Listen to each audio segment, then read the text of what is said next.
On a tous cette impression, non? Que chaque mois, une partie de notre argent s'échappe littéralement par les murs et les fenêtres. Eh bien, ce n'est pas qu'une impression. Les bâtiments dans lesquels on vit ont un impact énorme et souvent invisible sur nos finances et sur la planète. Comprendre comment ils consomment l'énergie, c'est vraiment la première étape pour construire mieux, plus intelligemment. Alors, pour commencer, regardons la situation dans son ensemble.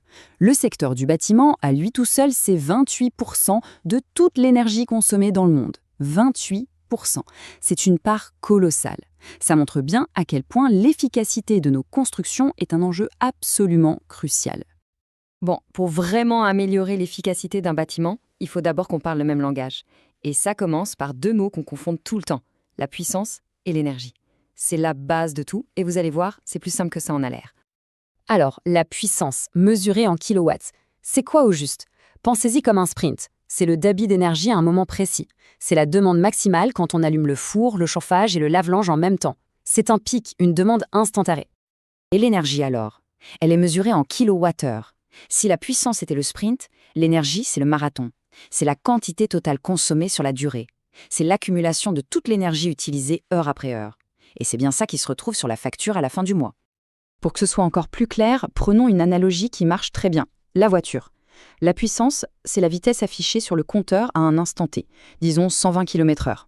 L'énergie, c'est la distance totale qu'on a parcourue à la fin du voyage. Et ce n'est pas parce qu'on fait une pointe de vitesse qu'on consomme forcément le plus au total. Ok, maintenant qu'on a bien ces deux concepts en tête, on va voir comment ils s'appliquent directement à ce qui nous entoure, les murs de nos bâtiments. Parce que c'est là que la bataille contre le gaspillage se joue vraiment. Il y a une loi physique qu'on ne peut pas ignorer. La chaleur va toujours du plus chaud vers le plus froid. Elle cherche l'équilibre. Du coup, en hiver, quand il fait bien chaud à l'intérieur, la chaleur n'a qu'une seule envie, s'enfuir dehors, à travers les murs, le toit, les fenêtres, partout où elle peut. Et pour mesurer cette fuite de chaleur, les ingénieurs utilisent deux indicateurs qui sont comme les deux faces d'une même pièce. D'un côté, on a la valeur R, la résistance, c'est notre bouclier.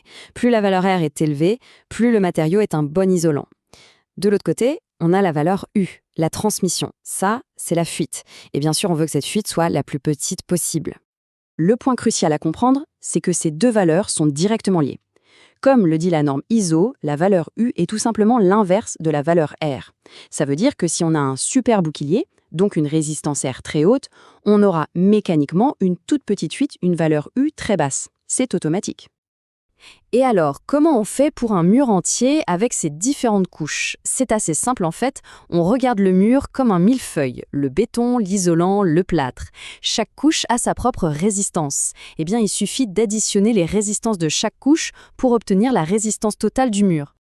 D'accord, la théorie, c'est bien beau. Mais dans la vraie vie, comment est-ce que toute cette science se traduit dans les bâtiments qu'on construit ou qu'on rénove? C'est là que les réglementations entrent en jeu.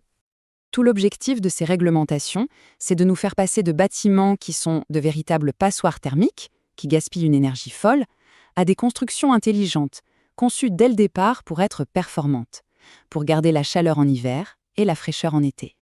Ces réglementations, elles sont fondamentales. Pourquoi ? Parce qu'elles fixent un standard de performance minimum pour tout le monde. Elles garantissent un meilleur confort, elles permettent de faire des économies et surtout elles poussent toute l'industrie du bâtiment à innover et à proposer des matériaux de plus en plus efficaces. Mais au final, pour les gens qui vivent ou travaillent dans ces bâtiments, qu'est-ce que ça change concrètement? Quels sont les vrais bénéfices? Eh bien, les chiffres sont tout simplement spectaculaires. Regardez cet exemple pour une ville comme Fès. L'application des réglementations thermiques permet de réduire les besoins en chauffage de 60% et les besoins en climatisation de 34%. C'est juste énorme comme différence. Et bien évidemment, qui dit moins de besoins en énergie, dit une facture qui fond comme neige au soleil. Année après année, les économies sont très importantes. Un bâtiment performant, ce n'est plus un fardeau financier, ça devient un véritable atout.